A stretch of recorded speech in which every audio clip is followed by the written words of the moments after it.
അയ്യോ, ഇവനൊക്കെ ഒരു മനുഷ്യനാണോ?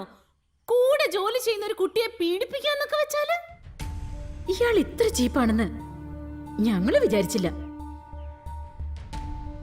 എനിക്കിപ്പോ ഇത് വലിയ കാര്യമായിട്ടൊന്നും തോന്നുന്നില്ല. അവസരം കിട്ടിയ എല്ലാ ആണുങ്ങളും ഇങ്ങനെയൊക്കെ തന്നെയാ. എന്നാലും എന്റെ മഞ്ജു, ഭർത്താവിനെ ജീവന തുല്യം സ്നേഹിക്കുന്ന മഞ്ജുവിനെ പോലൊരു ഭാര്യ ഇതെങ്ങനെ സഹിക്കുന്നു?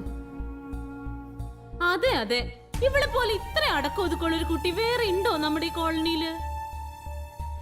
എല്ലാം ചേട്ടന്റെ ഇഷ്ടം പോലെ. ഗോവിന്ദൻകുട്ടി പറയുന്നതിനപ്പുറം ഒരു വാക്കില്ല ഇവൾക്ക്. ഇനിയിപ്പൊ എന്ത് പറഞ്ഞിട്ടെന്ത്? അയാളുടെ ഒരു കൊച്ചിനെ ഇവള് പെറ്റുപോയില്ലേ. ഞാനാണ് ഇവളുടെ സ്ഥാനത്തെങ്കിൽ ആ സെക്കൻഡിൽ ബന്ധം ഉപേക്ഷിച്ചേനെ. സംഭവിച്ചതെല്ലാം സംഭവിച്ചു. ഞാൻ നോക്കിയിട്ടിപ്പോ ഈ പ്രശ്നത്തിന് ഒരേ ഒരു പോംവഴിയേ ഉള്ളൂ. മഞ്ജു സ്വന്തം കാലിൽ നിൽക്കുക. അതിന് മഞ്ജുവിനൊരു ജോലി വേണം. പോസ്റ്റ് ഗ്രാജുവേഷനൊക്കെ ഉള്ള ഒരു കുട്ടിക്ക് ജോലി കിട്ടാനാണോ പ്രയാസം? എനിക്ക് താല്പര്യമില്ലഞ്ഞിട്ടല്ല. നോക്കു മഞ്ജു, നമ്മൾ സ്വന്തമായിട്ട് ഏൺ ചെയ്ത് തുടങ്ങിയ പിന്നെ ഒരുത്തനെയും പേടിക്കേണ്ട കാര്യമില്ല. നാണം കെട്ട് നമ്മൾ ഇവന്മാരുടെ മുന്നിൽ ചെന്ന് കൈ നീട്ടുമ്പോഴാ നമുക്ക് വോയിസ് ഇല്ലാതാവുന്നത്. ഇന്ന് മുതൽ മഞ്ജുവിന്റെ ജോലിക്കാര്യം, സുരക്ഷിതത്വം ഇതെല്ലാം മഞ്ജുവിന്റെ മാത്രം വിഷയമല്ല, ഞങ്ങളുടെ കൂട്ടായ വിഷയമാണ്, ഞങ്ങളുടെ ഉത്തരവാദിത്തമാണ്. മഞ്ജു ഈ മെമ്പർഷിപ്പ് ഫോമിൽ ഒന്ന് ഒപ്പിട്ടേ. ആലോചിക്കാനൊന്നും ഇല്ല മഞ്ജു, ഒപ്പിട്ടോളൂ പ്ലീസ്.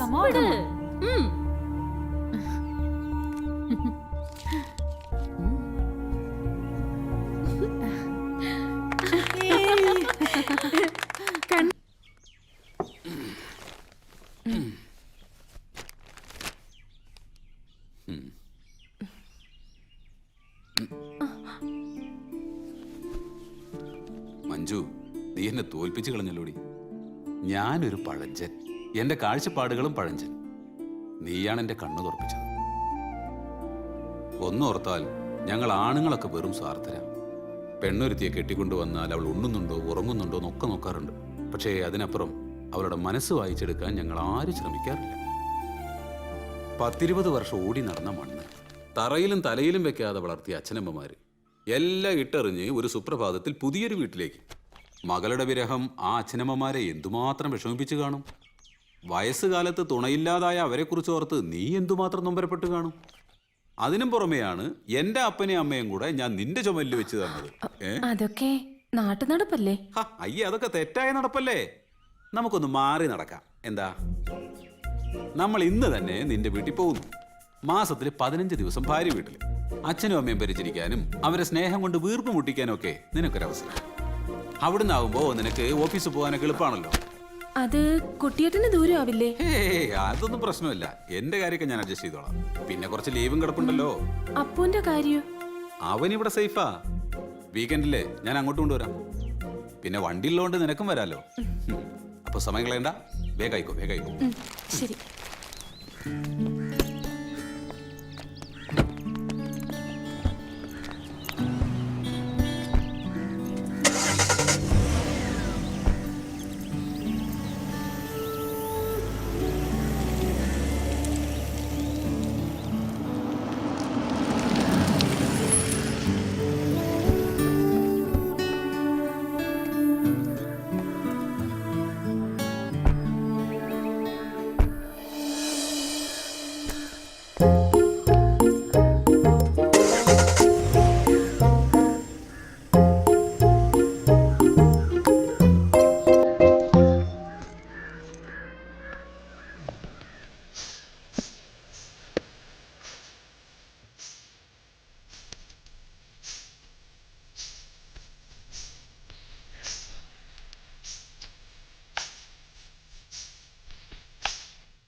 എന്താ ഇത്? ക്ഷമിക്കുന്നതിനൊക്കെ ഒരു അതിരില്ലേ? എന്ത് ക്ഷമിച്ചു? എന്തെങ്കിലും പണിയുണ്ടെങ്കിൽ അത് പറ. ഞാനേ വെറുതെ വലിഞ്ഞു കയറി വന്നതൊന്നുമല്ല. 4 ആള് കാണേ നിങ്ങളുടെ മോളെ താലി കെട്ടിയ പുരുഷനാണ്. മതിയടാ മോനെ, എന്തിനാടാ ഈ നാടകമൊക്കെ, അത് ഈ പാവപ്പെട്ട ഞങ്ങളോട്. ഗീതയുടെ കാര്യം അങ്ങനായി. നീ ആയിരുന്നു ഞങ്ങളുടെ ഏക പ്രതീക്ഷ. ആ നീയും കൂടെ ഞങ്ങളെ കൈവിട്ട. മോനെ മോനെ നിനക്ക് എന്താടാ പറ്റിയത്? എനിക്കൊന്നുമില്ല അമ്മേ. അമ്മയുടെ മോൾക്ക് ഈയിടെ എന്നെ അത്ര പിടിക്കുന്നില്ല. എന്നെ മാത്രമല്ല, എന്റെ കുടുംബത്തെയും. ആ കോളനിയിലേക്ക് താമസം മാറ്റിയത് മുതൽ അവൾ ആകെ മാറി. കണ്ടല്ലേ നിങ്ങൾ? അവളുടെ വസ്ത്രധാരണവും മട്ടും ഭാവവും, ഭർത്താവ് എന്ന നിലയിൽ എന്നോടുള്ള സമീപനവും എല്ലാം മാറി. അവളിപ്പോ നമ്മുടെ പഴയ മഞ്ജുവല്ല. അവിടുത്തെ ചില സമത്വവാദി പെണ്ണുങ്ങളുടെ വാക്കും കേട്ട് അവൾക്കിപ്പോ ഞാൻ ഭർത്താവാണെന്ന് പോലും പറയാൻ മടിയണച്ച.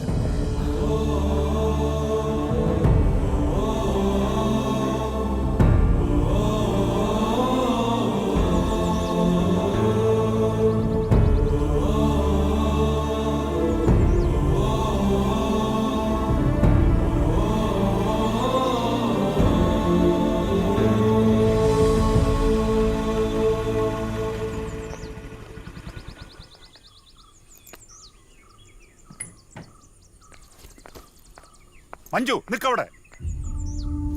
എന്താ നിന്റെ പ്രശ്നം? പ്രശ്നോ? എന്ത് പ്രശ്നം? ദേ, നിന്റെ വേഷം കെട്ടൊന്നും ഞങ്ങളുടെ അടുത്ത് വേണ്ട. ആ കോളനിയിലെ പൊറുതി തുടങ്ങിയ പിന്നെ നീ ആളാകെ മാറി. ഒരു അഴിഞ്ഞാട്ടക്കാരികളുടെ കൂട്ടുകിട്ടിയ പിന്നെ നിനക്ക് കുടുംബവും വേണ്ട, ഭർത്താവും വേണ്ട, അല്ലേ? അച്ഛൻ ഞാൻ വേണ്ട, ഗോവിന്ദൻകുട്ടിയല്ല പറഞ്ഞു. ഓഹോ, ഇതാ അച്ഛന്റെ കുഴപ്പം. സ്വന്തം മകളെ വിശ്വാസമില്ല. എവിടുന്നോ കേറി വന്ന ഒരാള്.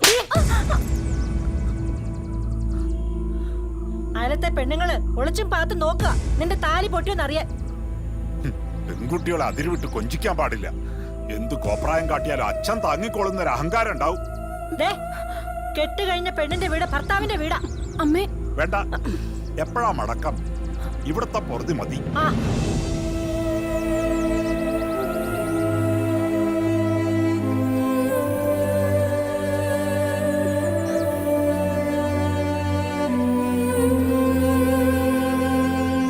എന്നാലും എന്റെ കേശവ മാഷെ, നിങ്ങൾ ആ പട്ടിയുടെ പേരും പറഞ്ഞ് ഞങ്ങൾ ഇങ്ങനെ പറ്റിക്കാൻ പാടില്ലായിരുന്നു. എന്തൊരു മര്യാദക്കാരനാണ് ആ പട്ടി. ഞങ്ങൾ ഇങ്ങോട്ട് കയറി വരുമ്പോ തല പൊക്കി നോക്കും പോലെ ചെയ്തില്ല. അതിനല്ലേടോ ഇവൻ നമ്മളെക്കാളും വലിയ കീടമാ അവൻ. ഒരു കോട്ടടകത്ത് എന്ന പിന്നെ കൃത്യം 8 മണിക്കൂർ കാൽ പോലായി കിടന്നുറങ്ങും. ബീവറേജ് കോർപ്പറേഷന് സമ്പൂർണ്ണ മദ്യനിരോധനം വന്നാ പിന്നെ എന്റെ കാര്യം നിങ്ങൾ മറന്നേക്ക്. അതുകൊട്ടെ ഇതെന്തിനീ ടൈം പീസ്? കൃത്യസമയത്ത് കൊടുത്തോളണം. 5 മിനിറ്റ് തെറ്റിയ അപ്പ തല വെക്കും. പിന്നെ പിടിച്ചാ കിട്ടില്ല. അല്ല മാഷേ, നിങ്ങളെ ഭാര്യങ്ങാൻ ഇപ്പൊ ഇങ്ങോട്ട് കേറി വരുമോ? അവളുടെ അമ്മയ്ക്ക് നല്ല സുഖമില്ല. നാളെ രാവിലെ എത്തൂ. ആണോ? എന്നാ പിന്നെ അമ്മക്ക് അടിച്ചങ്ങോട്ട് പൊളിക്ക അല്ലേ? പിന്നെ ആ തമ്പിയും സേവിയറും ഇല്ലാണ്ട് പോയല്ലോ. ഇന്നലെ കൂടി സാറിന്റെ വീട്ടില് 2 പോലീസുകാർ വന്നിട്ട് പോകുന്നത് കണ്ടല്ലോ. വനിതാ കമ്മീഷനാ. ഇപ്പത് ശീലായി.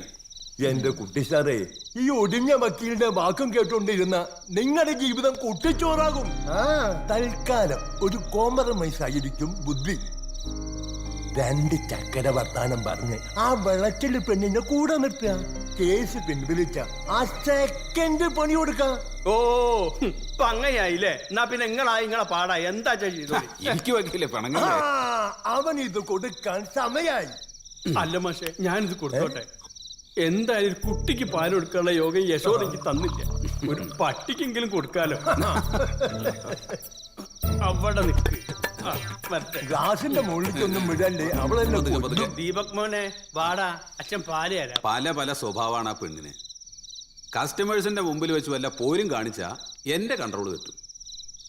ഏയ്, ബാങ്കിൽ വെച്ചിട്ട് വേണ്ട. പിന്നെ അവളെ ഫോണ് വിളിച്ചിട്ട് വീട്ടിൽ പോയി കാണും. ഇത്തിരി താണു കൊടുത്താലും കുഴപ്പമില്ല. പ്രാക്ടിക്കൽ.